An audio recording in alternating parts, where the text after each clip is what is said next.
자, 오늘은 16과 성례, 이 성례 사용에 대해서 함께 보겠습니다.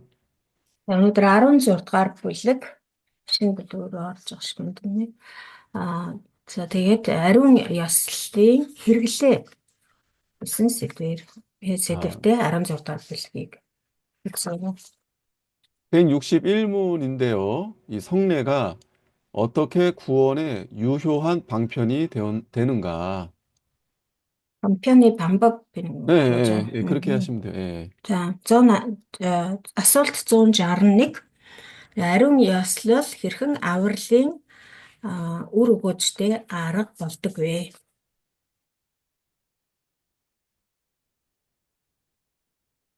Ариун ёслол нь хэрхэн авралын үр өгөөжтэй арга болдог вэ? 자, 답은 이 성례가 구원에 유효한 이 방편이 되는 것은 그들 자체 안에 있는 어떤 능력이라든지 혹은 그것을 거행하는 자의 경건이나 의도에서 나오는 어떤 효능으로 말미암는 것이 아니다. 이게 중요해요. 예. Харилт нь болохоор ариун ёслол авралын үр өгөөжтэй хэрэг арга болдог нь тэдгээр ёслолуудын дотор байдаг ямар нэгэн хүч чадал юм уу эсвэл тэдгээр ёслолуудыг удирдах байгаа хүний бурханлаг байдал юм уу? Эсвэл санаа сэтгэлээс гардаг ямар нэгэн а, хүч чадал өр өгөөжөөс болдоггүй. Тэгээ дахиад нэг хэлээд өгье. Ариун ёслол авралын өргөөжтэй арга болох нь тэдгээрийн дотор байдаг ямар нэгэн хүч чадал юм уу? Эсвэл тэдгээр ёслолыг удирдах байгаа хүний бурханлаг байдал юм уу? Эсвэл санаа сэтгэлээс гардаг ямар нэгэн хүч чадал үр өгөөжөөс болдоггүй. 자, 다만 이 성령의 역사와 그것을 제정하신 이 그리스도의 복 주심으로 말미암는 것이다. Харин ариун сүнсний үйлчлэл ба тэдгээр ёслолыг тогтоож өгсөн Христийн өгсөн ёроолоос болдгоо.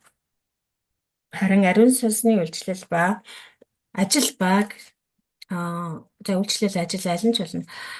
Тэдгээрийг тогтоож өгсөн Христийн өгдөг ёроолоос болдгоо. 자, 다시 말하면 이 성례는요, 은혜의 수단이 되는 것이지, 은혜의 수단, 이 구원의 수단이 되는 게 아닙니다. 구원의 수단. Өөрөөр хэлэх юм бол энэ ариун ёслолууд болвол нэгүслийн хэрэгсэл болохоос ш авралын хэрэгсэл ерөөсөө биш юм аа.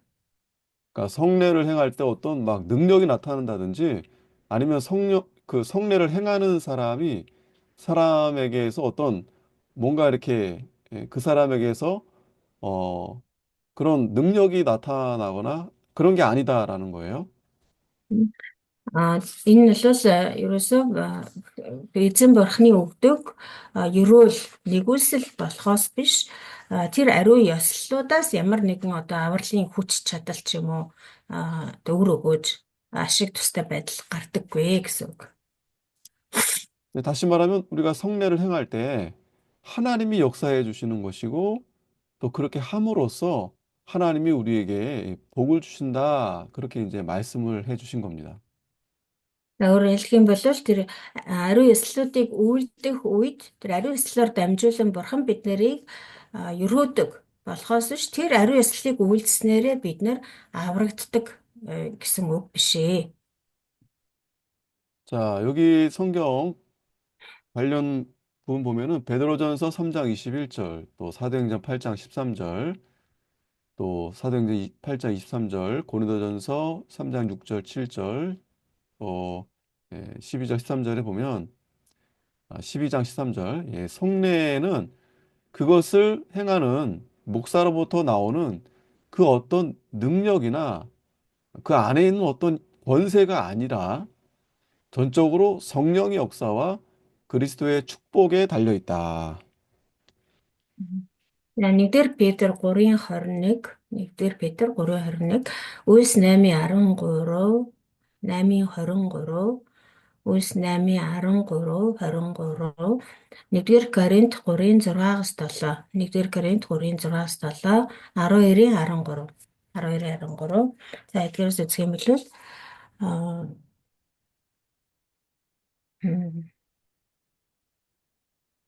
ариун ёслолын үр ашигтай байдал нь а, а, тэдгээрийг удирдах байгаа пастораас гардаг ямар нэгэн хүч чадал юм уу дотоод эрх мэдлээс биш, бүрэн ариун сүнсний ажил ба Христийн ерөөлөөс шалтгаалдаг.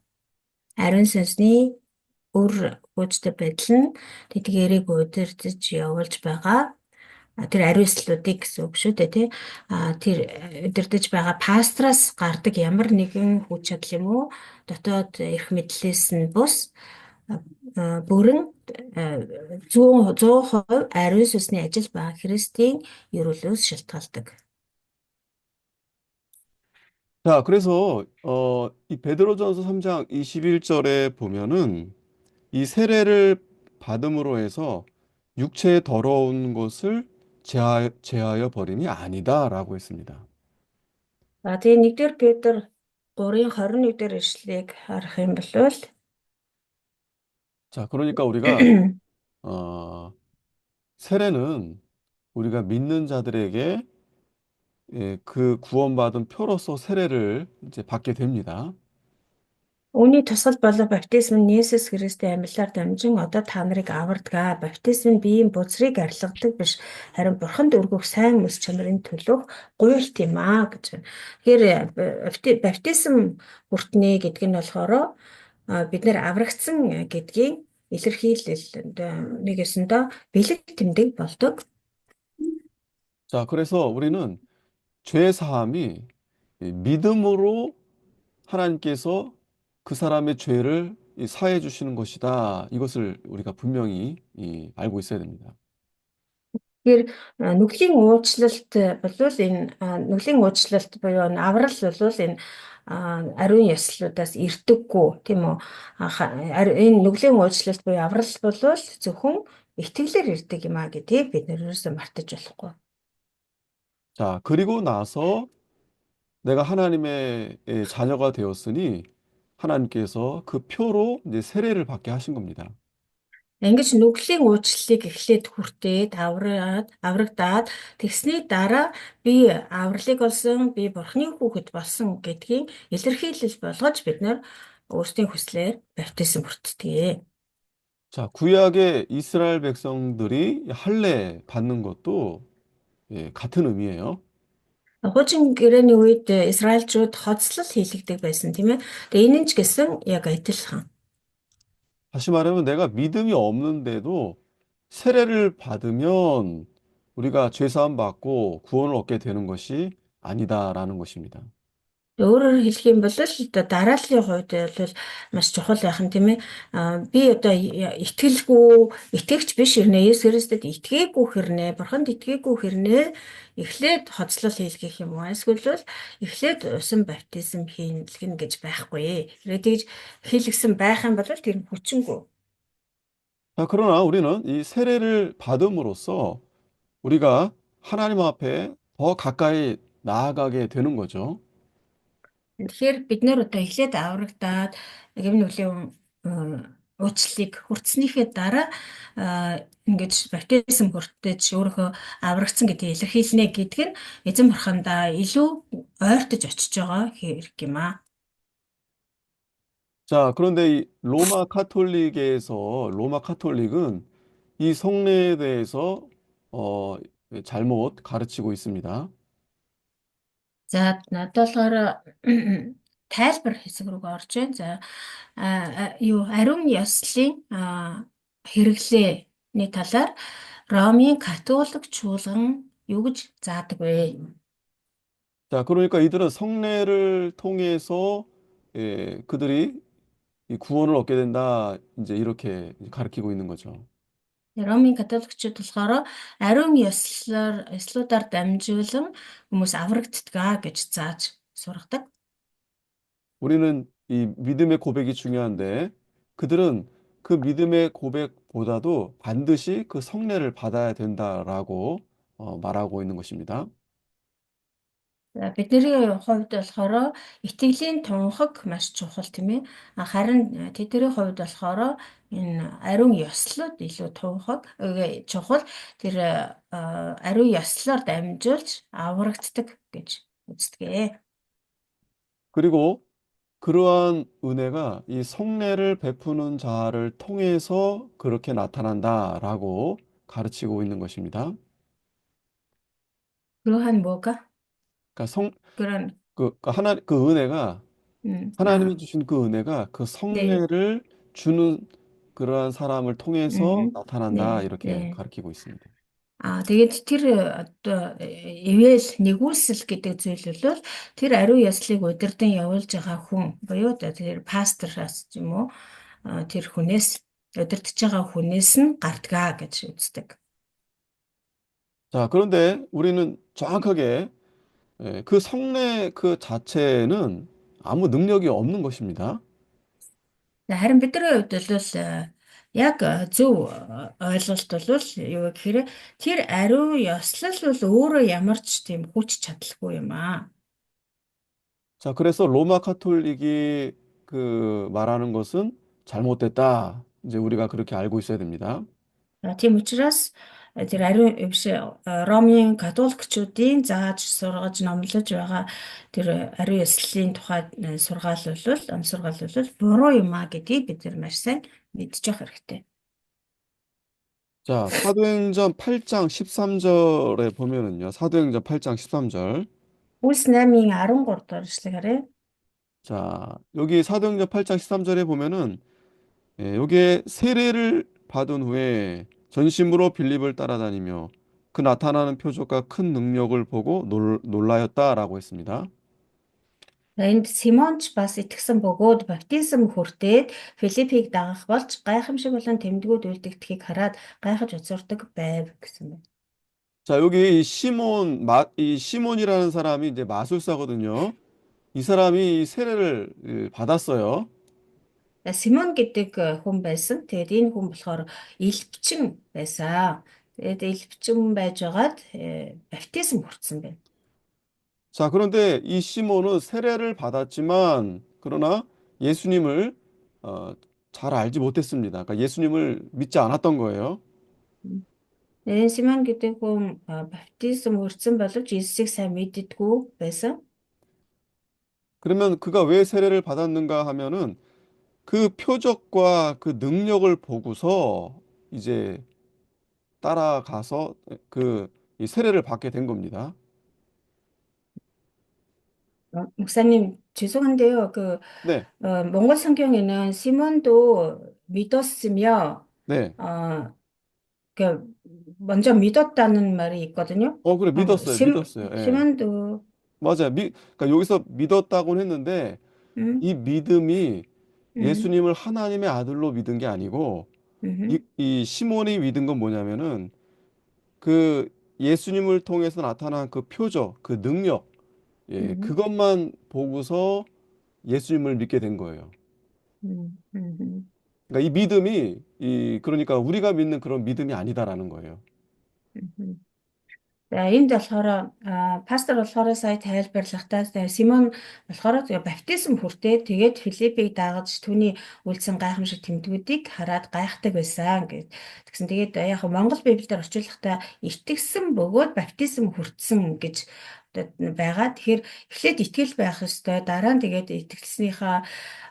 аврагдсныхаа одоо юу болгож тэмдэг олгож бид нар баптизм хүртдэг гэсэн шүү дээ. Тэгээ би асуусан энд итгэсэн гэж байна. Тэгээд итгэсэн учраас баптизм хүртсэн биш үү гэд асуухад үгүй энэ итгэж байгаа нь болохоор бидний нөгөө авралт бид нар аврагдсан, Бурхны хүүхэд болсон гэсэн тэр итгэл биш.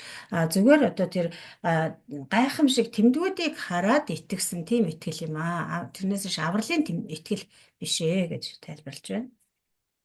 자, 그 보면은 이 이단도 하나님을 믿습니다. За жишээлх юм бол гаж урсгал байдаг тийм ээ. Гаж урсгалынхан ч гэсэн бурханд итгэдэг. 귀신도 믿고 떤다고 했습니다. Юу чөтгөр диаволч гэсэн итгэдэг гэж хэлсэн байдаг Библиэд. 자, 물론 여기서 시몬도 믿었다고 했는데 За энд ч гэсэн Симон ч гэсэн итгэсэн гэж хэлсэн байна. 우리도 마찬가지지만 중요한 것은 그 믿음이 무엇인가에 대해서 정확하게 알아야 된다는 거예요. 믿음의 대상에 대해서. За тэгэхээр бид нар ч гэсэн итгэдэг хүмүүс байгаа тийм үү. Гэхдээ энэ яриад байгаа итгэл гэж яриад байгаа энэ итгэлийн чинь одоо тэр итгэлийг хүнд зориулж хүнд хандаж итгэж байгаа юм бэ? Хүнд ер нь бидний итгэлийн тэр одоо тусагдах нь хин юм бэ гэдг нь маш чухал юм аа. 자, 다시 말하면 이 마술사 시몬은 그 믿음으로 하나님의 은혜를 받은 것이 아니고 이 사람이 믿은 것은 자기도 그러한 표적과 능력을 나타내려고 그래서 세례를 받게 된 겁니다. Тэр хүнд юунд итгэж байгаа маань маш чухал. Тэр Симон ч гэсэн итгэсэн гэж байгаа. Гэхдээ энэ Симоны итгэл болохоор эзэн бурханд итгэсэн хэрэг биш. Харин яасан гэхээр тэр гайхамшиг болон тэмдгүүд үлдэгдхийг хараад тэр тэмдгүүд гайхамшигыг үзснээсээ болоод итгэсэн байгаа. Тэрнээс бурхны тэр нэгүсэлд итгэсэн хэрэг юусэн биш. 자, 그래서 그 시몬이 돈을 주고 자신도 성령을 받게 해달라고 제자들에게 요구하는 거예요.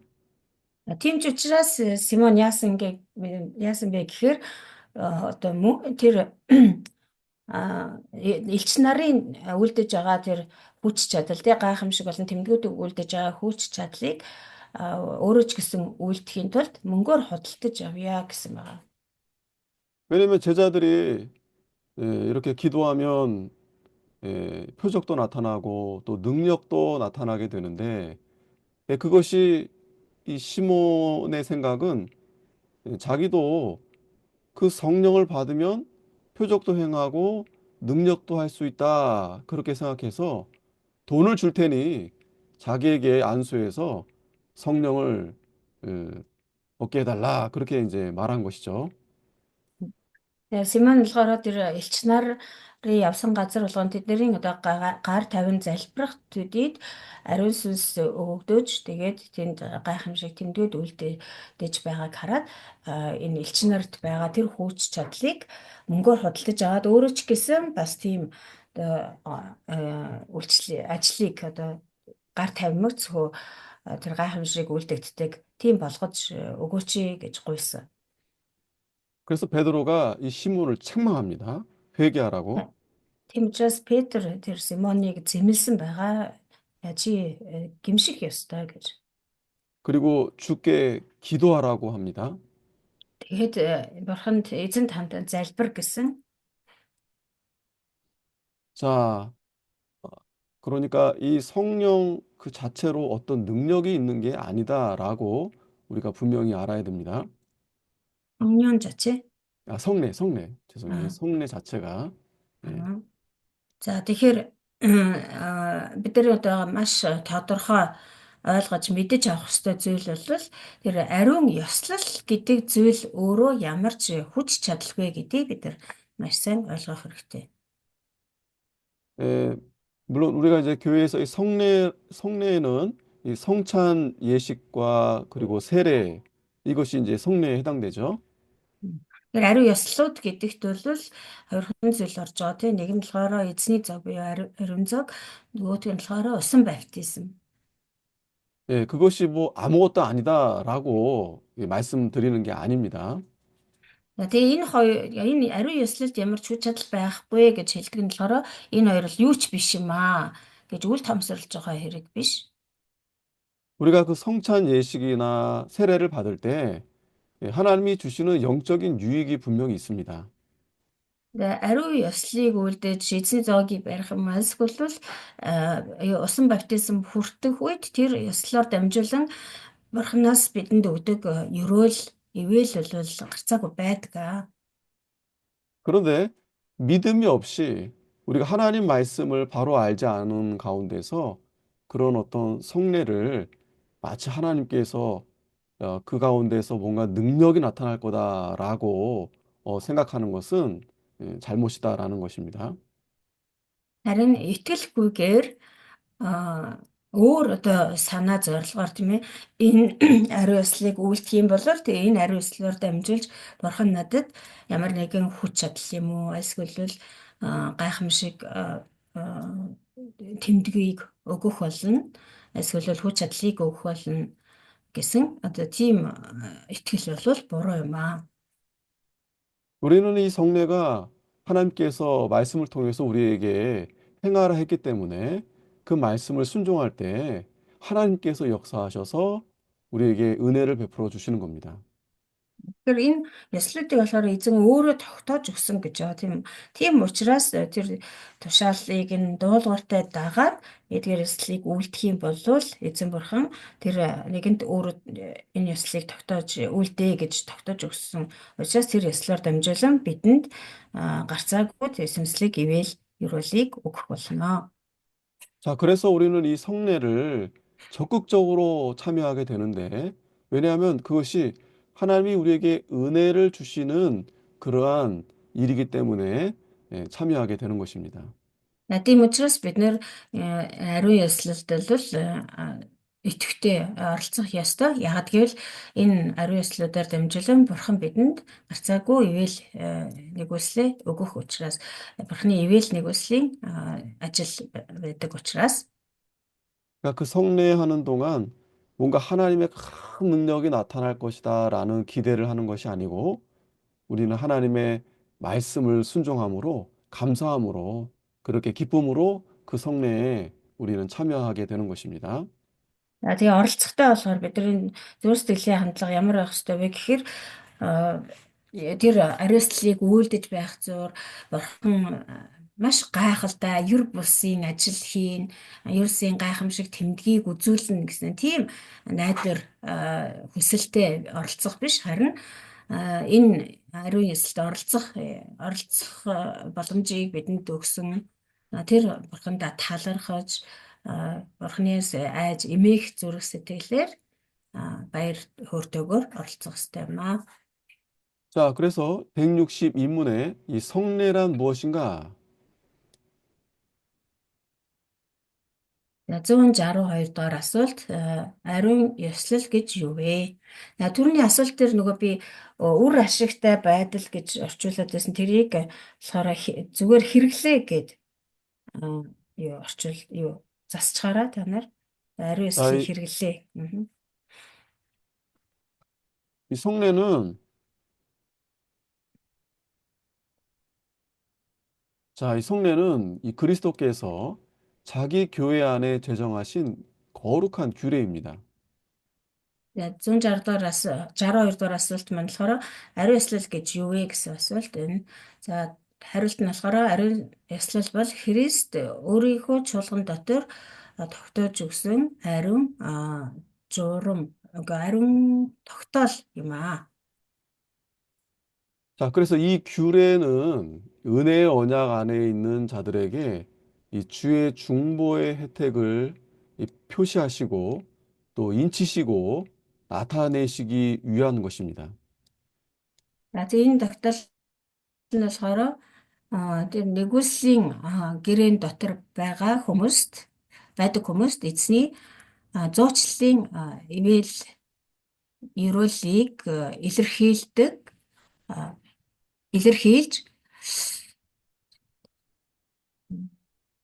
хамгаалж илчлэхийн тулд өгөгддөг.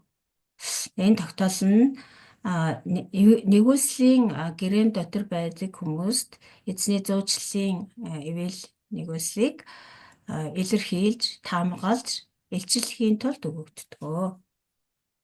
자, 그래서 그들의 신앙과 다른 모든 은혜를 더욱 강화하고 또 더하게 하기 위한 것입니다.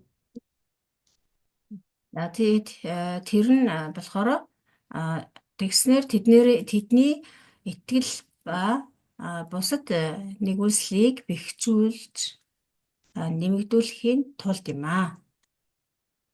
또 그들로 Тэдний 하여금 순종하게 하기 위한 것입니다.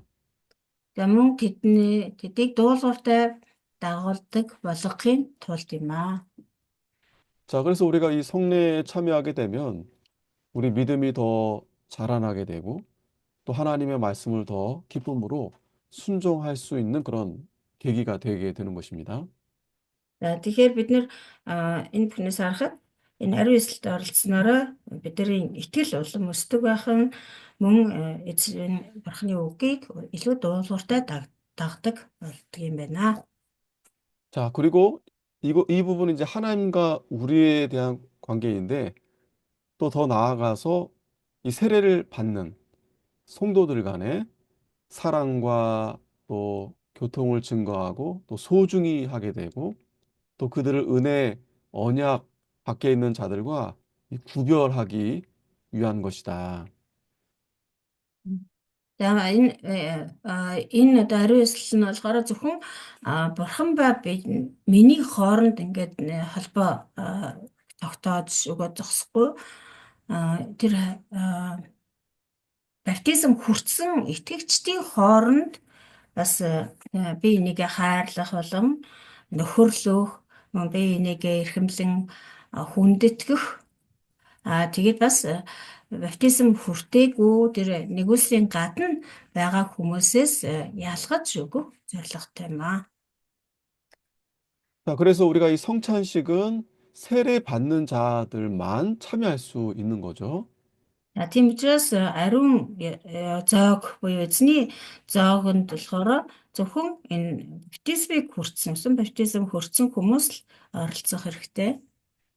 자, 그래서 하나님이 이 성례를 통해서 하나님의 그 언약 안에 있는 자들에게 하나님이 큰 은혜를 베풀어 주시는 은혜의 바로 이 방편인 것입니다. Жишээ 말씀해 주세요. 네. 그러니까 이 성례에 참여하는 자들에게 하나님께서 베풀어 주시는 은혜의 방편이다. За тэгэхээр 자들에게만 베풀어 주시는. тэгэхээр энэ ариун ёслол гэдэг зүйл бол энэ ариун ёслолд оролцож байгаа хүмүүст өөрийнхөө ивэл нэгүслийг үзүүлэх гэсэн бурхны тэр нэгүслийн хэрэгсэл юм байна. 자, 창세기 17장 7절, 10절, 또 출애굽기 12장, 또 마태복음 28장, 19절 여기 보면 이 성례는 그리스도께서 그의 교회, 하나님의 언약의 백성들에게 주신 거룩한 규례다. За холбоотой ишлүүдийг хэлье. Эхлэл 17-гийн 7-10, Эхлэл 17-гийн 7-10, Гитлэл 12 дор бүлэг, Гитлэл 12 дор бүлэг, Матай 28:19, 26-гийн 26-аас 28, Матай 28:19, 26-гийн 26-аас 28. За эндээс харах юм бол ариун ёслоод бол Христ өөрийнхөө чуулган буюу Бурхны гэрээт ард түмэнд өгсөн ариун тогтоол дүрм юм аа. 자, 로마서 4장 11절, 또 고린도전서 11장 24, 25절에는 이 성례는 이 그리스도의 구속 사역의 혜택을 표시하시고 또 인치시고 나타내시기 위한 것이다. За дараа нь Ром 4:11, 1-р Коринт 11:24-с 25. Ром 4:11, 1-р Коринт 11:24-с 25.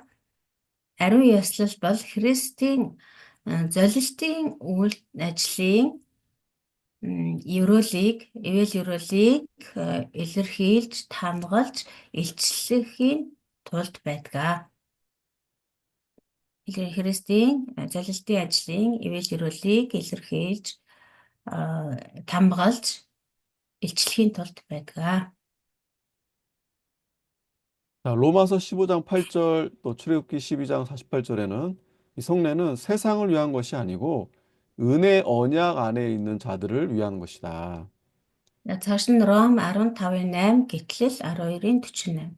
Ром 15:8 гэтлэл 12:48. Ариун ёслол нь дэлхийд зориулагдаагүй харин нэгүслийн гэрийн дотор байдаг хүмүүст зориулагдсан. 자, 또 사도행전 2장 38절 또 고린도전서 10장 16절에는 이 그리스도의 중보의 혜택이 성례의 효력을 구성한다. Үс 2:38, 1-р Коринт 10:16 дээр Христийн зуучлалын ивэл нэгүсэл нь ариун ёслолын үр өгөөжийг бий болгодог. 자, 그 부분이 조금 어려운 부분일 것 같은데요. 예, 고린도전서 10장 16절 여기 말씀을 우리가 잠깐 참고해 보면은 이 성찬에 참여하는 것이 이 그리스도의 몸에 피에 참여하고 몸에 참여한다라고 했어요. За энэ хэсэг жоохон хэцүү байж магадгүй учраас эшлэл дээрээс нь харъя. 1-р Коринт 10:16 дахь эшлэл бидний өрөөдөг эрүүлийн аяга нь Христийн цусан доторх оролцоо биш үү? Бидний хугацдаг талх нь Христийн бие доторх оролцоо биш үү? За тэгэхээр энэ нь болохоор Христийн тэр зурчлалын ивэл нэгүсэл гэдгийг талаар тайлбарласан байна. 목사님 해석을 다시 말씀해 주실래요? 요 일단 해석을 안 했고요. 아니요. 예. 아까 말씀하신 설명을. 지금 아까 그리스도의 피에 참여하고 몸에 음. 참여한다. 예. 음. 네네네. За энэ болохоор нөгөө ариун зоогийн талаар ярьж байна. Тийм ариун зоог гэдэг бол бид тэр Христийн цус болон биеийн одоо нэг хэсэг болж байгаа. Тэр биетэй нэгдэж байгаа оролцоо юм аа гэсэн. 자, 이 참여한다는 의미는 뭐냐면 예수님의 그 십자가의 은혜를 깨닫고 그 피로 내가 죄 사함을 받았다라는 것을 알게 된다라는 것입니다. За тэр цуснд оролцоо Христийн цуснд болон биеинд оролцох гэдэг нь энэ оролцох гэдэг үг нь болохоор би загалмайн дээр золилтонд итгэж Христ бол миний төлөө бие болон цусаа зориулсан гэдэгт итгэж хүлээж авахыг л одоо оролцох гэж хэлж байгаа. 그리고 몸에 참여한다는 것은 예수님이 다시 부활하셨잖아요. 그 부활의 몸, 그 부활의 몸을 우리가 깨닫고 감사하게 된다는 거죠. Ялангуяа цус гэдэг нь болохоор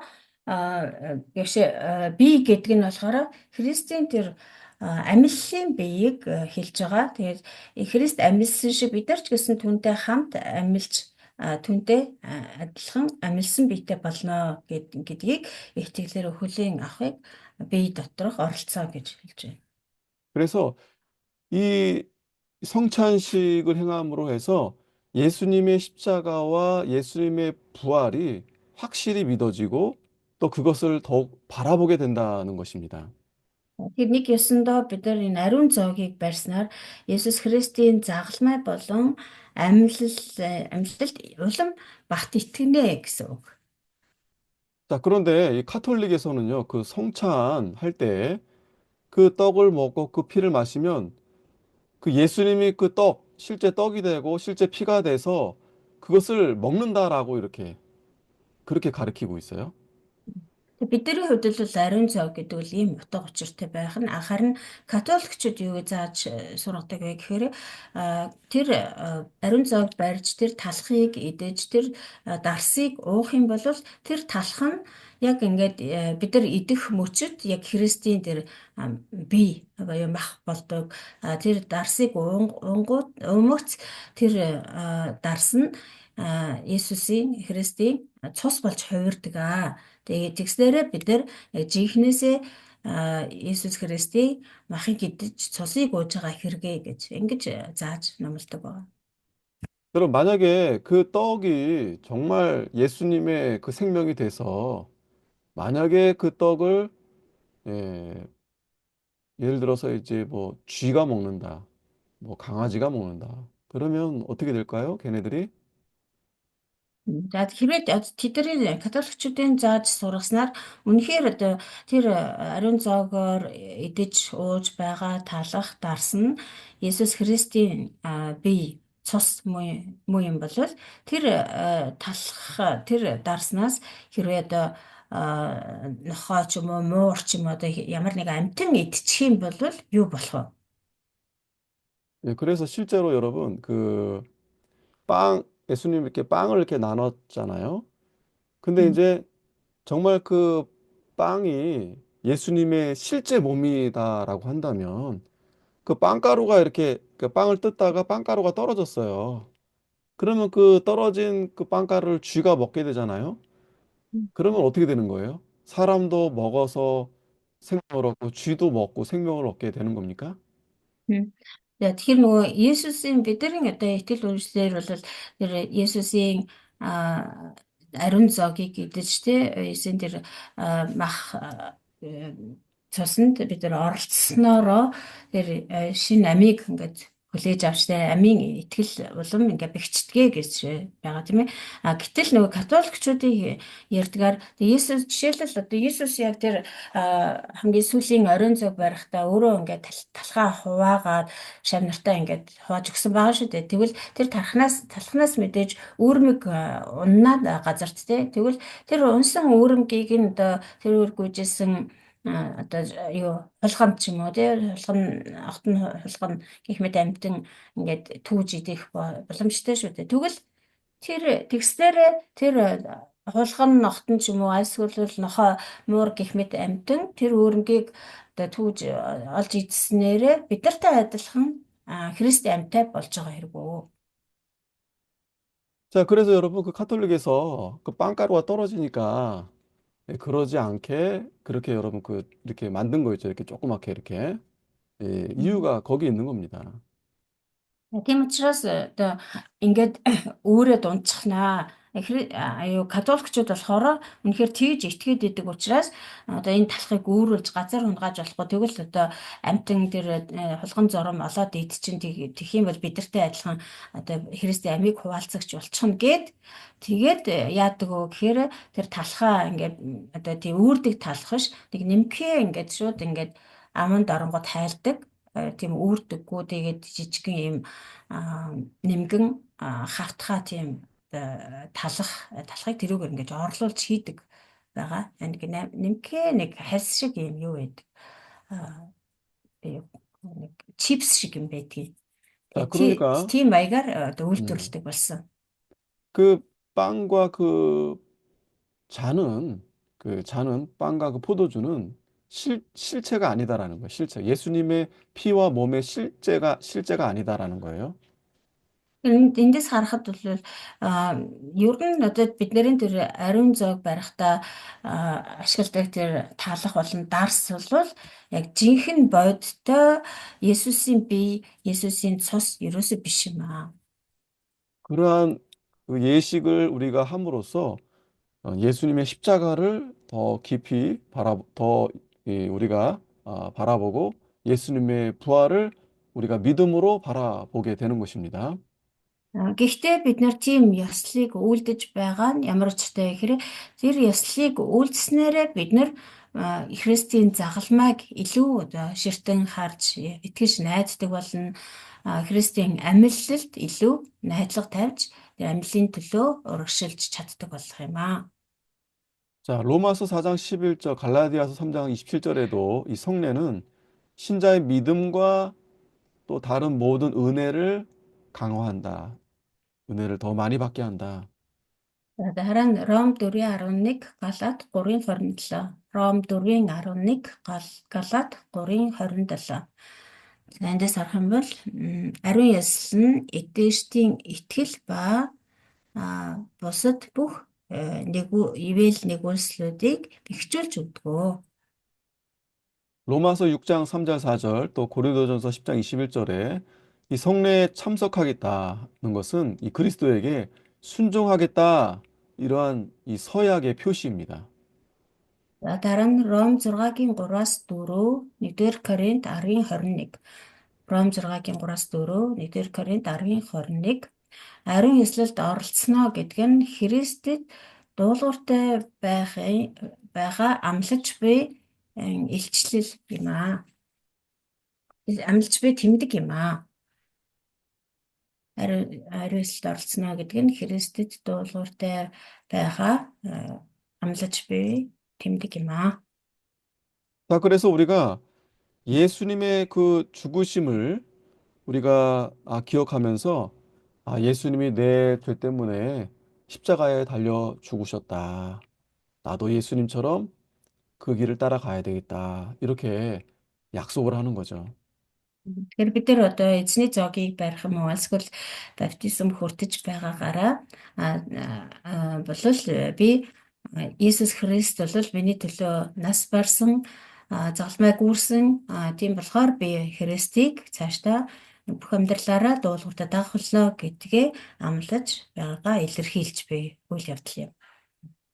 그리고 예수님이 부활하심으로 우리에게 새 생명을 주셨잖아요. 그래서 이제 우리가 그 새 생명 가운데서 이제 하나님을 기쁘시게 하는 삶을 살아야 되겠다.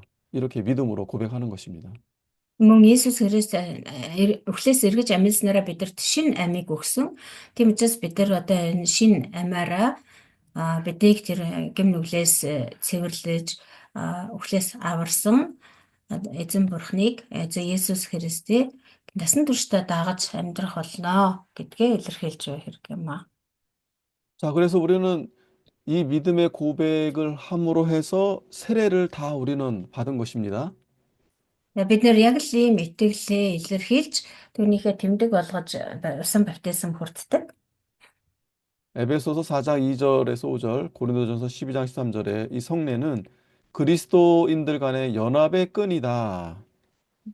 За Эфес 4-ийн 2-оос 5, 1-р Коринт 12-ийн 13. Эфес 4-ийн 2-оос 5, 1-р Коринт 12-ийн 13. Ариун ёслол нь Христэд итгэгчдийн хоорондох эв нэгдлийн уяа юм аа. 자, 그래서 우리가 주님 안에서 이 예식을 통해서 우리는 더욱 그의 사랑을 깨닫고 하나가 되는 거죠. Эв нэгдлийн хүлээс гэж бас хэлж болно. Тэгэхээр бид нэр энэ ариун ёслолд оролцсноороо Христэд итгэгч нар өөрсдийнхөө итгэлийг илэрхийлээд зогсохгүй, дуулууртай байхаа илэрхийлээд зогсохгүй, бусад итгэгчдтэйгээ нэгдмэл улам нэгдэж нэгтэрдэг. 자, 여기 에베소서 4장 5절 말씀 보면은 주님도 하나하고 믿음도 하나고 세례도 하나다라고 했습니다. Эфес 4-ийн 2-оос 5-ыг харах юм бол бид нэр нэг бие, нэг сүнс, нэг эзэн, нэг итгэл, нэг баптизм, нэг бурхантай юм аа гэсэн байна. 우리가 진정으로 이제 하나가 되어지는 거죠. Өөрөлдвөл бид нэр жинхнээсээ нэг болтгоо гэсэн үг. Энэ ариун ёслолд оролцсноороо. 자, 에베소서 2장 11절 12절 또 창세기 34장 14절에 이 성례에 참여할 때 신자들에게 있어서 은혜 언약 밖에 있는 자들과 이 구별시켜 줍니다. Эфес 2-ийн 11-аас 12 мөн эхлэл 34-ийн 14 дээр ишлээс харах юм бол энэ ариун сүнс биш ариун ёслолд оролцох нь итгэгчдийн хувьд нэгүслийн гэрээний гадна байгчдаас ялгаж өгдөгөө. За энэ ариун ёслолд оролцох нь итгэгчдийг тэр нэгүслийн гэрээний гадна байгчдаас ялгаж өгдөгөө. 자, 그래서 이 성례라는 것은 뭐 큰 능력이 나타나고 큰 역사가 나타나는 것이 아니라 이 하나님의 말씀을 더욱 깊이 깨닫게 되고 또 하나님의 사랑을 우리가 더욱 발견하게 돼서 그 안에서 하나님께서 우리에게 영적인 유익을 우리에게 풍성하게 주신다. Тэгэхээр ариун ёслолд оролцсон гэдэг бол тэр ариун ёслолоор дамжуулаад ямар нэгэн ёр бусын гайхамшиг тэмдэг үйлдэгдэх бус харин Ариун ёслолд оролцсноор бидний Иесус Христийн загалмай болон амьлалтад итгэх итгэл мөн Бурхны биднийг аварсан ивэл нэгүсэл итгэх итгэл найдлага маань илүү батчиж тэгээд Бурхны үгэнд илүү дуулууртайгаар амьдрах болно гэж амлаж тэмдэг болдог байгаа.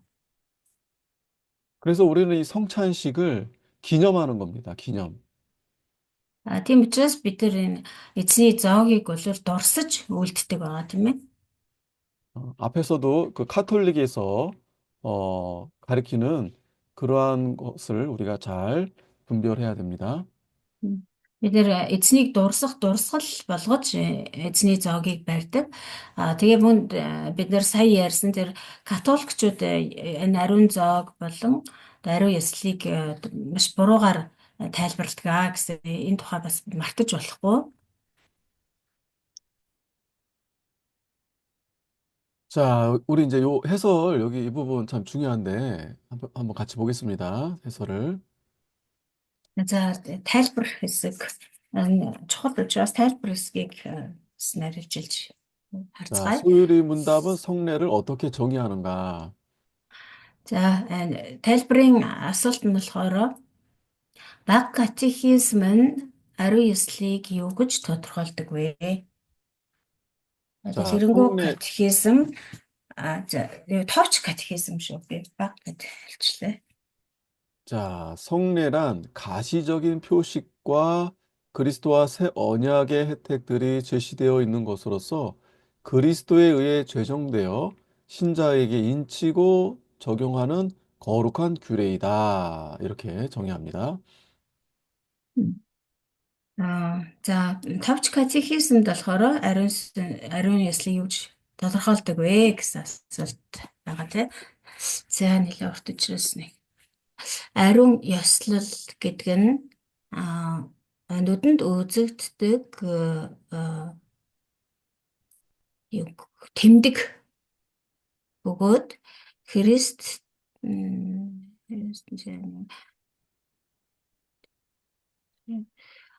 Христ болон шин гэрээний ивэл нэгүслүүдийг заасан байдаг тул Христээр тогтоогдож итгэгчдийг тамгалж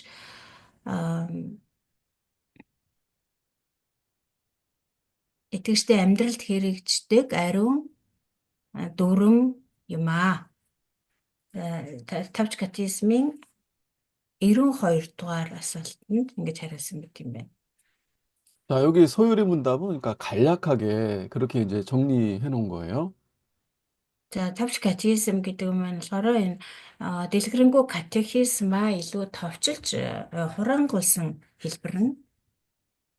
자, 그런데 이제 우리는 이제 이 대요리 문답, 그러니까 좀 소보다 더 큰 대요리 문답, 여기에는 더 상세하고 더 자세하게 가리키고 있습니다. Тэгэхээр тавч катехизмд болохоор саяны одоо өгүүлбэр нэлээд урт өгүүлбэр тэр өгүүлбэрт өгүүлсэнчлэн энэ ариун ёслыг тодорхойлсон байдаг юм байна. Харин бидний одоо суралцж байгаа дэлгэрэнгүй катехизм болохоор илүү дэлгэрэнгүй нэг бүрчлэн авч үзэж тайлбарсан байдаг. 자, 먼저 방금 정의했던 이 소요리 문답 그 진수를 여기 분석을 해놨어요. 여기 같이 보겠습니다. 분석해 놓은 것을. Тэгтээ яг хөө сая нөгөө хэлсэн нэлээд урт өгүүлбэр байсан те тэр өгүүлбэрийг одоо яг нэг бүрчлэн ингээд задлаад ярив. Товч катехизмд тодорхойлсон тэр тодорхойлолтыг нэг бүрчлэн задлж ярив. 자, 첫 번째 이 성례는 거룩한 규례다. Товч катехизмын тодорхойлолтыг задлаад нэг бүрчлэн авч үзэх юм бол нэгдүгээрт нь ариун ёслол бол ариун дүрм юм аа. 자, 이 거룩한 규례들이 이 성례들이지만 아닌 것도 있어요. 다른 것들은 아닌 것도 있습니다. 성례가 아닌 것들이라는 거죠.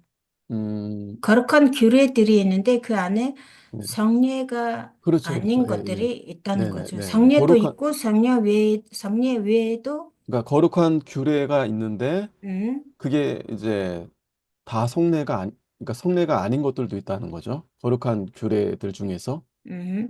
За тэгээд ариун дүрм гэсэн байгаа тийм. Ариун тэр дүрмүүд дотор ариун ёслол биш зүйлс ч гэсэн байдаг.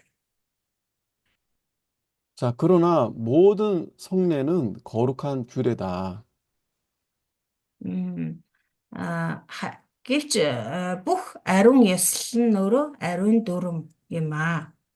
그러니까 이제 우리가 За 성경에 규례들이 많잖아요. 거룩한 규례들이 다 많은데, 그 가운데 이 성례는 예, 모든 성례가 다 거룩한 규례다. За энэ юу гэсэн үг гэхээр нэг одоо тэгээ логикийн хувьд ингээд яг эсрэгцүүлэл хэлсэн хоёр өгүүлбэр юм л да. Тэгээ эхнийх нь болохоор ариун ёслууд байдаг. Тэр ариун ёслууд байдаг ч гэсэн бүгдээрээ ариун биш ариун дүрм тогтоолууд байдаг. Тэгээ тэр ариун дүрм тогтоолууд нь бүгдээрээ ариун ёслол биш. Тэгээ ариун тэр дотор ариун ёслолч байдаг, ариун ёслол биш зүйлс ч гэсэн байж идэг байна. Харин ариун ёслолууд бол бүгдээрээ ариун дүрм тогтоолууд муу юм аа. 자, 두 번째는 이 성례는 그리스도께서 지상 생애를 예, 사실 동안 그리스도에 의해 제정된 것입니다. 그리스도가 Аа. 만드신 거예요. За энэ ариун ёслол хоёрдугаарт нь ариун ёслолыг Христ энэ дэлхий дээр амьдарч байх хугацаанд тогтоож өгсөн. 자, 우리가 결혼도 거룩한 규례 중에 하나인데, 예, 하지만 이것은 이 성례하고 좀 달라요. За 성례가 жишээлх юм бол 아니죠. 예. А, тиймээс гэрлэх ёслол байгаа тийм ээ хурим гэсэн үг. Гэрлэлт нь ариун тогтоол, ариун журам мөн боловч а Христ энэ дэлхий дээр амьдарч байхдаа тогтоож өгсөн зүйл биш. Тогтоож өгсөн ариун ёслол бол биш юм аа. Тэгээ ариун гэрлэлт буюу хурим болвол ариун тэр тогтоол мөн боловч ариун тэр дүрм мөн боловч Христийн тогтоож өгсөн ариун ёслол бол биш юм аа. Ариун ёслол болохоор нөгөө зөвхөн эзний зоог баптизм хоёрыг л хэлж байгаа шүү дээ. Тэр хоёрын хоёулаа ариун ёслол мөн тэгээд бас ариун тэр дүрм Христийн энэ дэлхий дээр амьдарч байхдаа тогтоож өгсөн ариун дүрм дотор багтдаг ариун дүрмүүд гэж байгаа тий ариун тогтоолууд тэр дотор л ариун ёслол багтж байгаа. Гэхдээ ариун ёслол бос зүйлс гэсэн байдаг гэсэн тэрний нэг жишээ нь бол одоо энэ хурим буюу гэрлэлт байх нэ. 자, 그러니까 결혼은 하나님이 인간을 만드실 때부터 주신 거룩한 규례입니다. Тэгэхээр юу хурим буюу гэрлэлт гэдэг зүйл бол бурхан бүр хүнийг анх бүтээсэн цагаас эхлээд тогтоож өгсөн ариун тогтоол байгаа. 그러나 이 성례는 예, 예수님이 지상에 있으신 동안 만드신 거기 때문에 예, 결혼은 성례가 아니다라는 말이에요. Харин а, ариун ёслолын хувьд болохоор а, тэр баптизм буюу эцсийн зоог хоёр бол Есүс Христ энэ дэлхий дээр ирээд энэ дэлхий дээр амьдарч байх хугацаанд шинээр тогтоож өгсөн ариун ёслол буюу ариун тогтоол байна. 자, 그래서 결혼은 거룩한 규례는 맞는데 성례는 아니지만 그러나 이 세례와 성찬은 이 성례로 제정이 된 겁니다. Тэгэхээр гэрлэлт бол анханасаа одоо тэр ариун тогтоолууд дотор ордог, багтдаг. Бурхан анханасаа хүнийг бүтээхдээ л энэ гэрлэлт гэдэг тогтолцоог ариун тогтоол гэж болгож тогтоож өгсөн байна. Харин Есүс Христийн тогтоож өгсөн ариун ёслол нь болохоор баптизм ба эзний зоог хоёр. Энийг болохоор Есүс Христ энэ дэлхий дээр ирээд амьдарч байхдаа энэ хоёр бол ариун ёслол юм а гэж тэгж бусад ариун тогтоолд багтдаг зүйлсээс ялгаж ариун ёслол шүү гэж ингээд тогтоож өгсөн байна. 자, 그리고 세 번째는 이 성례가 이 가시적인 표식, 즉, 이 보여지는 거예요. 그래서 이 물과 떡과 포도주, 이러한 것들을 사용해서 또 그와 관련된 그러한 행위로 이 구성되어 있습니다. Аман ариун ёслол нь нүдэнд үзэгддэг тэмдэг байгаа. Тэгэхээр өөрөөр хэлэх юм бол одоо ус ба талах, дарс гэх мэт одоо материаллык зүйлс болон тэдгээртэй холбоотой үйлдэлээс бүрддэг. Ариун ёслол нь нүдэнд үзэгддэг зүйлстэй холбоотой. Өөрөөр хэлэх юм бол ус, талах, дарс гэх мэт материалын зүйлс болон тэдгээртэй холбоотой үйлдэлүүдээс бүрддэг. 자, 네 번째, 이 성례는 이 보여지는 이 표식이 있다 그래. 보여주는 거. 그와 함께 중요한 것은 그리스도와 그의 구속을 제시하고 또 인치며 적용하는 목적을 지닙니다. За дөрөвдүгээрт нь болохоор ариун ёслол нь нүдэнд үзэгдэхээс гадна Христ болон түүний золилтыг илэрхийлж, тамгалж, хэрэгжүүлэх зорилготой байдаг. Нүдэнд үзэгдэхээс гадна Христ болон түүний золилтыг илэрхийлж, тамгалж, хэрэгжүүлэх зорилготой байдаг. 자, 그리고 다섯 번째는 이 그러니까 성례를 누구를 위한 것인가 하면은 세상이 아니라 바로 신자를 위한 것이다. 믿는 자들을 위한 것이다. 이 성례는.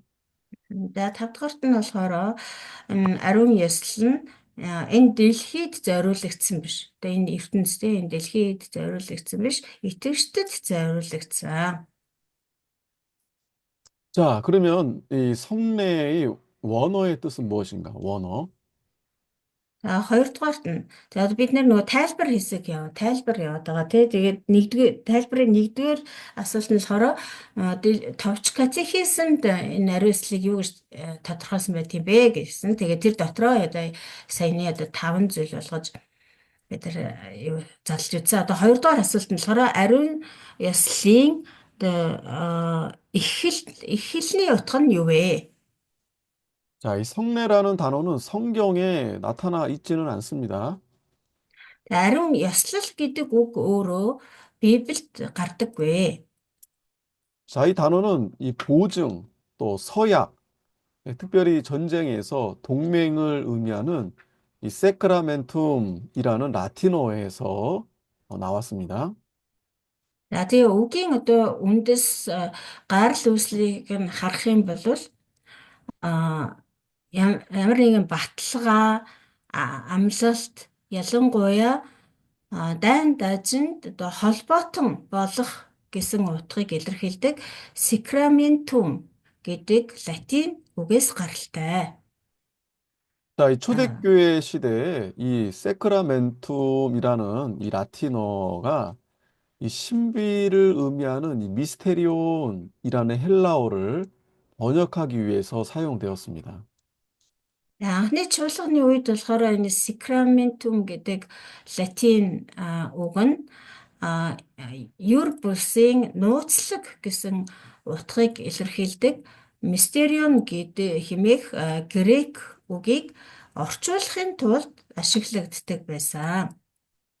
자, 그러니까 이 단어가 이제 헬라어 성경에서 27, 27에 이제 언급되었고,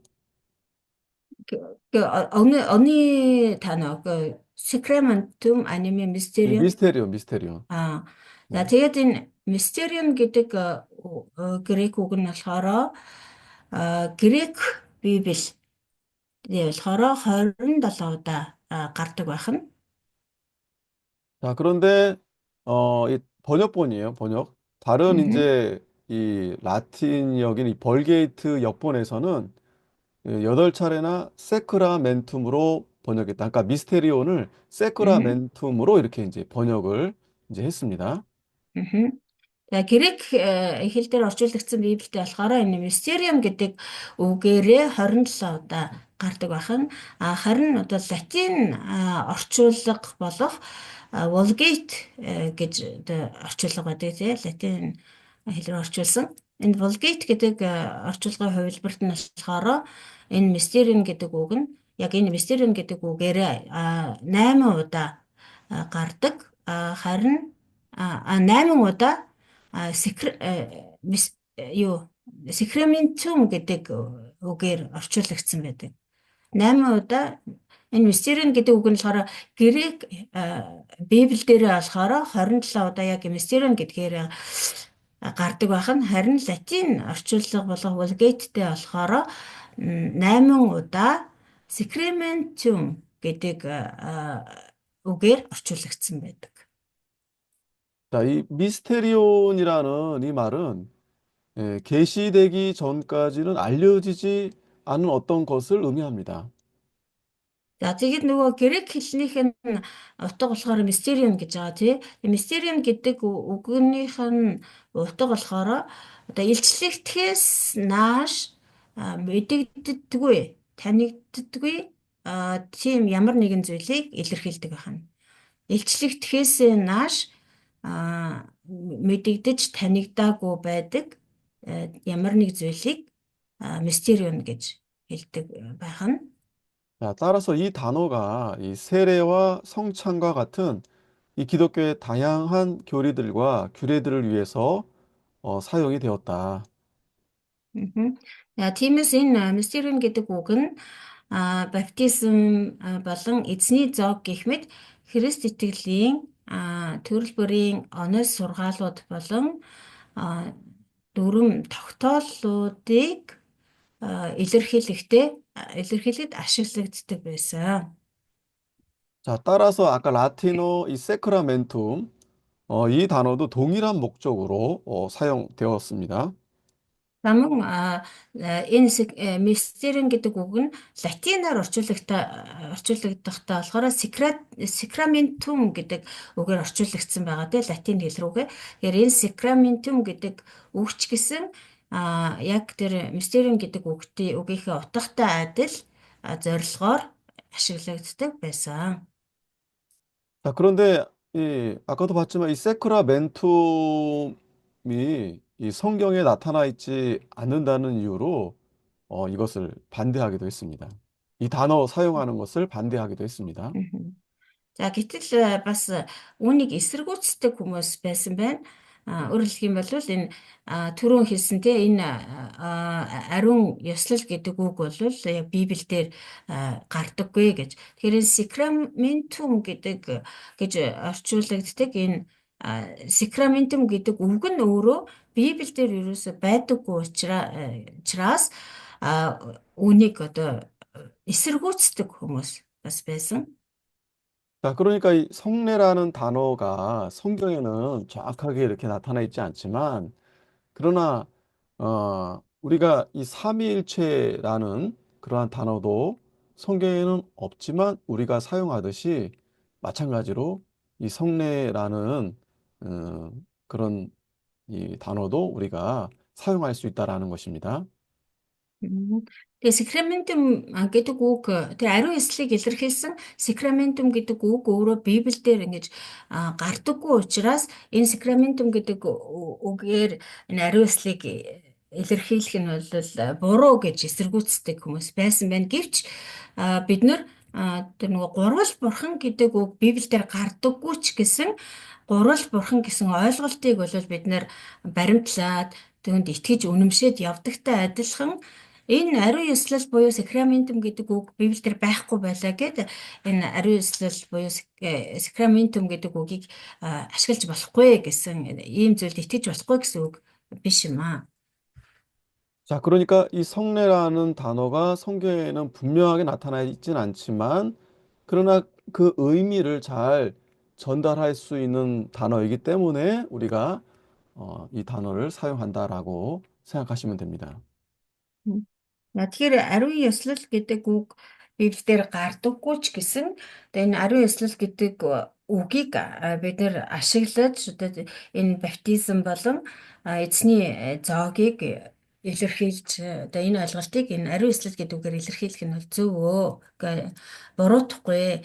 Яагаад гэвэл хэдийгээр Библиэлд яг ариун ёслол гэж байхгүй ч гэсэн тэр баптизм болон эзний зоогийг илэрхийлэхэд тохиромжтой утгатай учраас утга нь тохирч байгаа учраас ариун ёслол гэдэг үгийг ашиглаад явахад гэмгүй юм аа.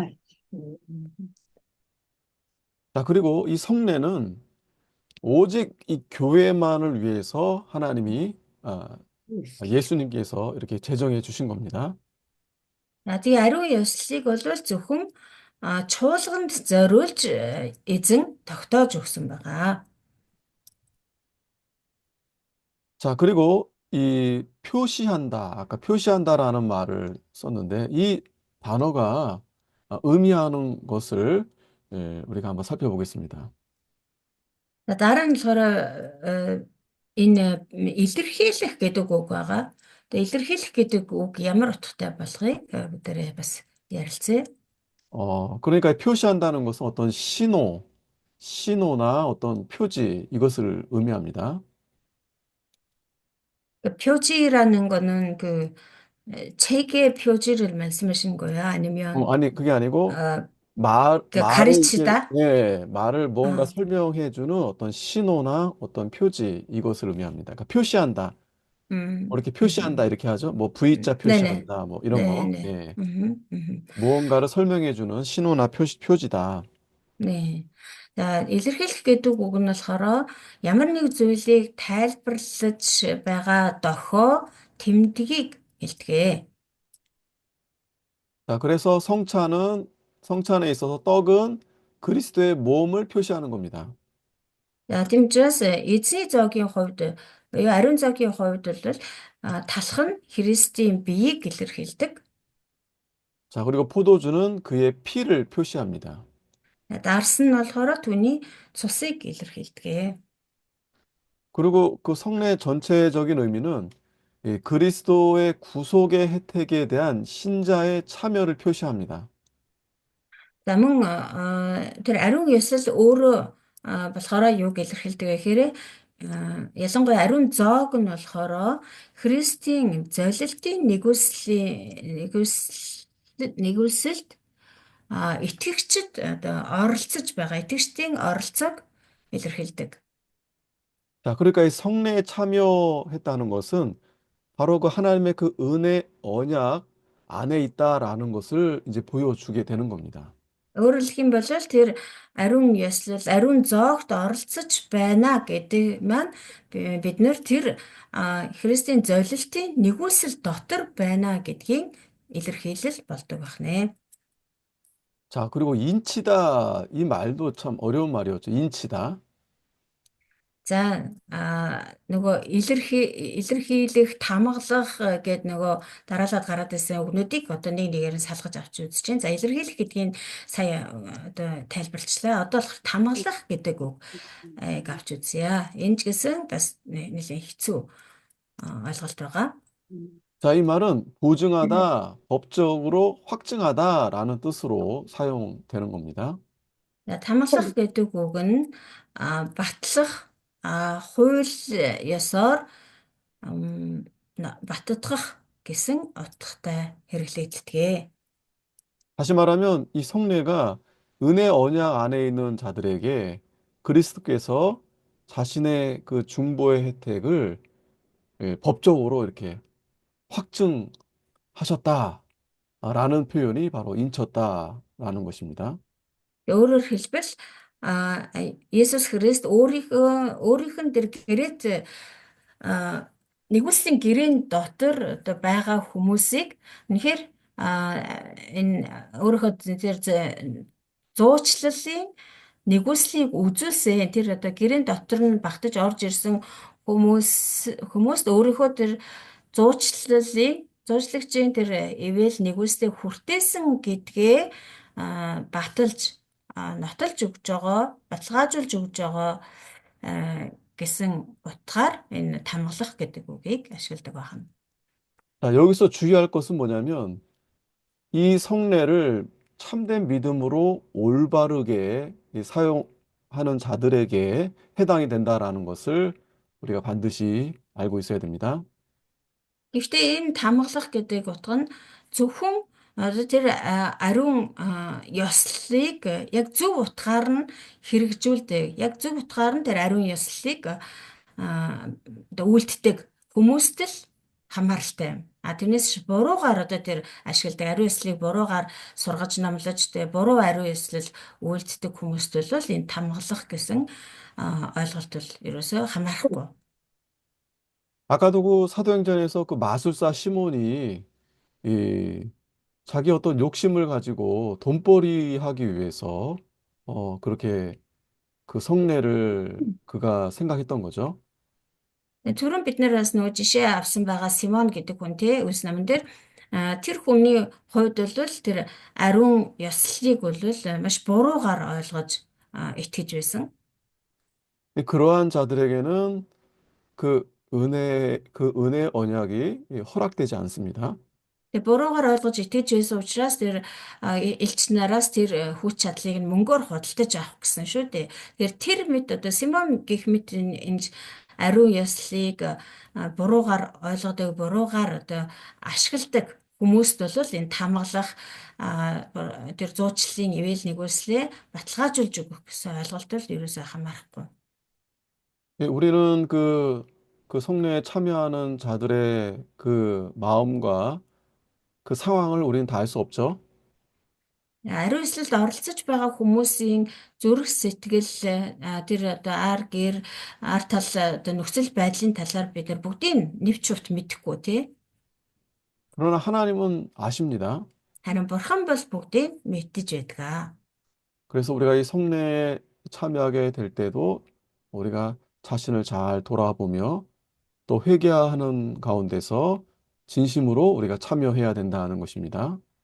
Бид нэр одоо тэр ариун зоогт юм уу ариун ёслолд оролцож байгаа хүмүүсээ гаднаас нь хараад энэ хүн зөв сэтгэлийн ямар хандлага тэг ямар одоо нөхцөл байдал зорилго шалтгаанаар энэ ариун ёслолд оролцож байна гэдгийг мэдэхгүй харин бурхан бол бүгдийг нэвт мэдэж байдаг. Тийм учраас хүн бүр ариун ёслолд оролцохдоо өөрийн доторхыг тий өөрийн зүрх сэтгэлээ нэгтлэн шалгаж оролцох хэрэгтэй, оролцох ёстой гэж хэлсэн.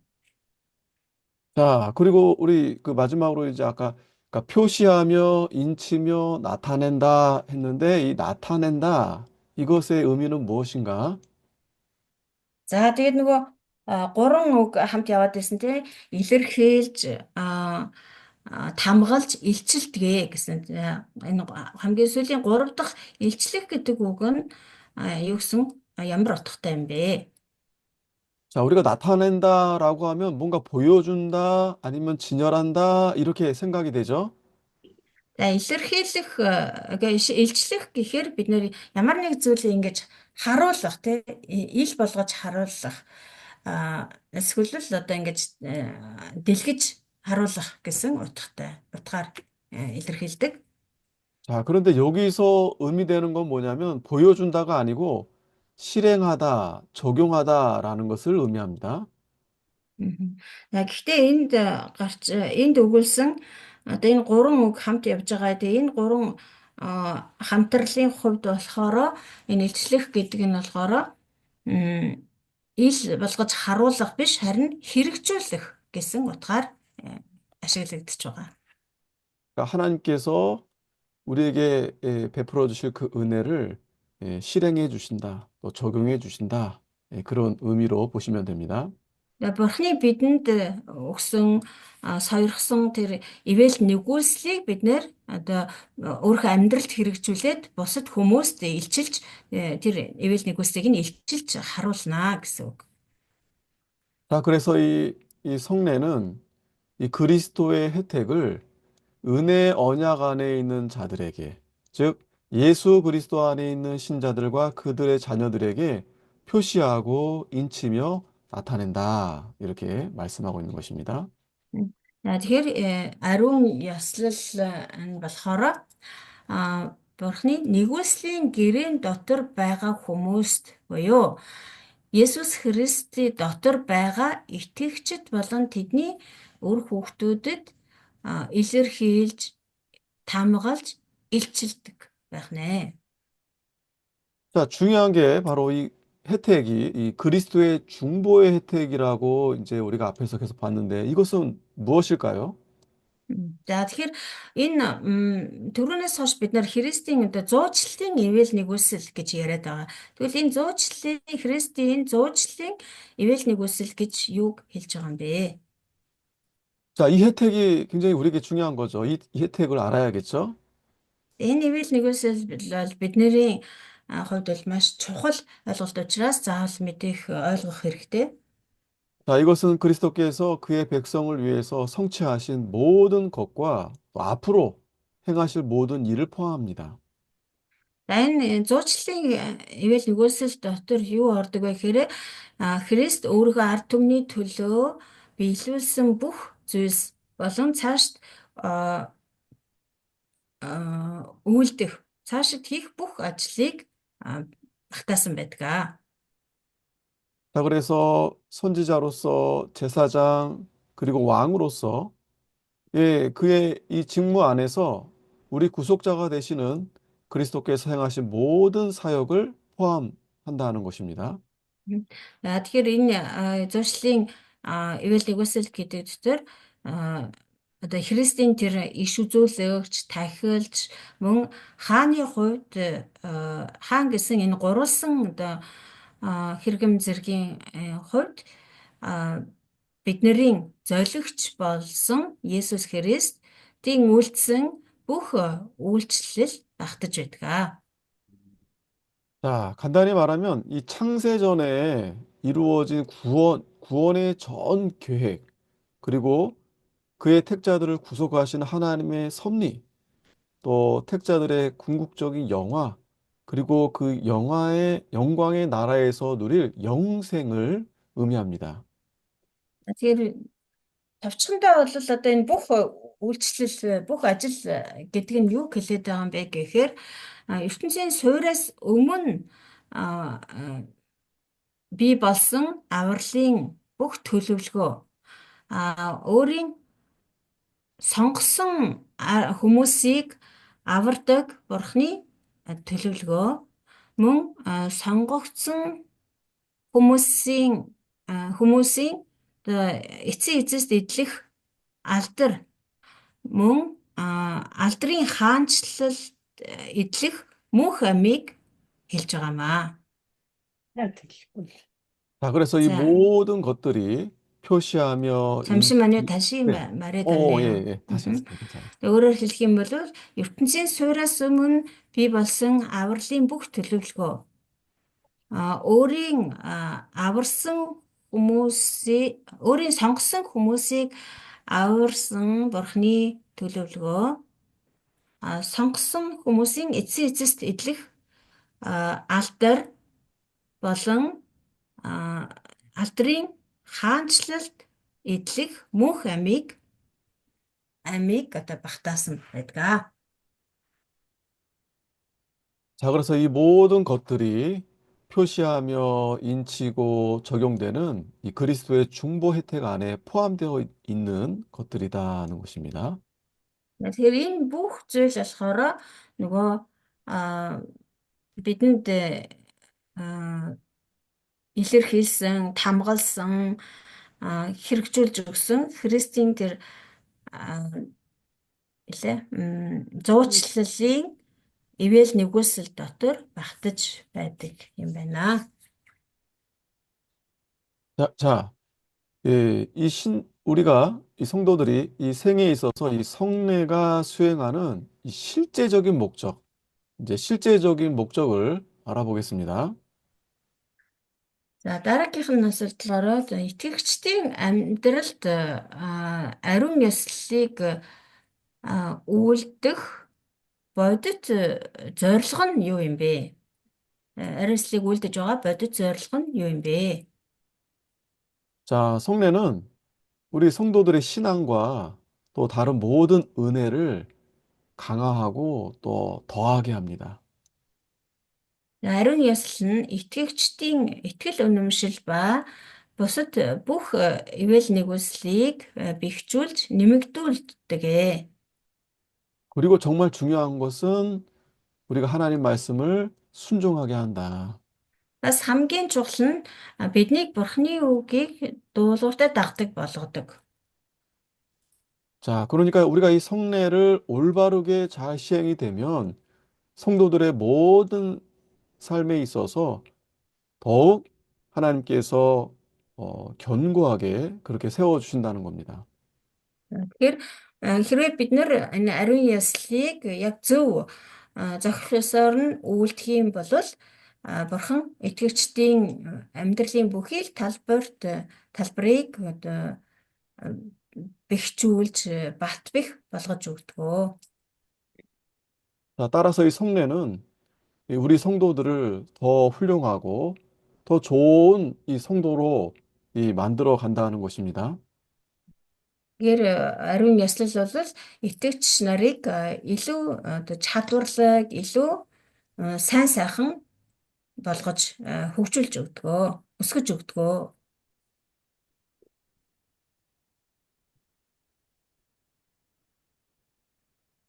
자, 그러면 163문 이 성례의 요소는 무엇인가? 요소. За дараагийн асуулт 163 дугаар асуулт. Ариун ясллийн хүчин зүйлс нь юу вэ? 자, 두 가지인데 하나는 그리스도 자신의 하심에 따라서 사용되는 외부적이고 감지할 수 있는 표입니다. Мгм. За хоёр хүчин зүйл байдаг. Ариун яслын хоёр хүчин зүйл байдаг. Нэгдүгээр нь болохоор Христос 자신의 하심에 따라 사용되는 외부적인 그러니까 감지. 외부적으로 보여지는 표가 이제 첫 번째다. 예. 아, 보여지는 행위들, 예, 그런 걸 말하는 거예요. 예. За нэгдүгээр нь болохоор одоо гадна үзэгдэх байдлаар илэрхийлэл үйлдэлүүд гадна одоо үзэгдэх байдлаар илэрхийлдэг үйлдэлүүд нэгдүгээр хүчин зүйл нь болохоор тэр хүний нүдэнд үзэгддэг тэр ариуслыг хийхдээ үйлддэг үйлдэлүүд байгаа тэрийг хэлж байна. 자, 또 다른 하나는 이로써 표시되는 내적, 영적 은혜다. Мгм. За хоёр дахь хүчин зүйл нь болохоор одоо тэр гаднаа одоо илэрхийлж байгаа үйлдэлүүдээр дамжуулан бидний дотор илэрхийлэгдэж байдаг дотоод сүнслэг нэгүсэл. За нэг дэх хүчин зүйл нь болохоор тэр ариусыг үйлдэж байгаа гадаад тэр нүдэнд үзэгдэж байгаа үйлдэлүүд нь нэгдэх хүчин зүйл юм байна. За хоёр дахь нь болохоор тэр үйлдэлүүдээр илэрдэг бидний доторх сүнслэг ивэл нэгүслүүд. Ивэл нэгүсэл. Энэ нь хоёр дахь хүчин зүйл нь. 163문 신약에서 그리스도께서 몇 가지 성례를 제정하셨는가? Дараагийн 164 дугаар асуулт. Хуучин гэрээнд Христ хэдэн төрлийн ариун яслыг тогтоосон бэ? 자, 두 가지인데요. 예, 우리가 잘 아는 세례와 성찬입니다. За энэ нь чинь бас хоёр төрлийн ариун яслал байгаа. Нэг нь болохоор баптизм, нөгөөх нь ариун зоог. 자, 우리 관련된 성경을 잠깐 보면 마태복음 3장 11절, 베드로전서 3장 21절, 또 로마서 2장 28절에 보면 이 성례는 단순히 외부적인 표나 의식만이 아니라 내적인 영적 실제와 관계한다. За холбоотой ишлэлүүдийг хэлье. Матай 3:11, Матай 3:11, 1-р Петр 3:21, 1-р Петр 3:21, Ром 2:28-29. Ром 2-ын 28-аас 29. За эндээс харах юм бол ариун ёслол нь зүгээр нэг гадаад илэрхийлэл юм уу ёслол хэв маяг төдий биш дотоод сүнслэг оршихуйтай холбоотой байдаг. 자, 내적이 실제라는 것은 이 성령께서 역사하신다는 의미입니다. За сүнслэг оршихуй гэж юу хэлж байгаа гэхээр ариун сүнс бидний дотор оршиж байгааг хэлж байгаа юм. 자, 그리고 마태복음 28장 19절, 또 고린도전서 11장 20절, 또 마태복음 26장 26절에 이 세례와 성찬은 유일하게 제정된 신약의 성례다. За Матай 28:19 Матай 28:19 1-р Коринт 11-ийн 20-23 1-р Коринт 11-ийн 20-23 Матай 26-гийн 26-аас 28 Матай 26-гийн 26-аас 28 баптизм ба ариун зог нь шин гэрээнд тогтоогдсон цорын ганц ёслол ариун ёслол юм аа. Зөвхөн шин гэрээнд тогтоогдсон ариун ёслол юм аа. 자, 그래서 예수님이 이것을 직접 행하시고 또 제자들에게도 가르쳐 주시고 또 이것을 행하라고 말씀하신 거죠. За шин гэрээнд бол тогтоогдсон ариун ёслол нь бол ерөөсөө л баптизм, ариун зоог хоёр л байдаг байхан тийм ээ. Тэгээд Есүс энэ ариун ёслолыг тогтоож өгөөд тэгээд шав нартаа намайг дурсан эдгээр үлд гэж юу тушаасан байгаа. 그래서 우리도 주님 오실 때까지 이 성례를 우리가 마땅히 행하게 되는 것입니다. Тийм учраас бид нэр эзнийг дахин ирэх хүртэл энэ ариун ёслолыг заавал үлдчих ёстой юм аа.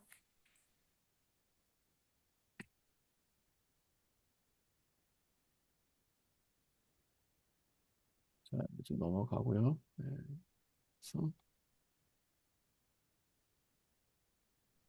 자, 165문에 세례란 무엇인가? За дараагийн асуулт 165 дахь асуулт баптизм гэж юу вэ?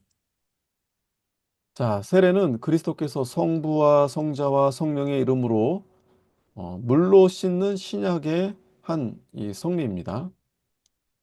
Баптизм бол ариун эцэг, ариун хүү, ариун сүнсний нэрээр усаар угаадаг шин гэрээний ариун ёслол юм аа.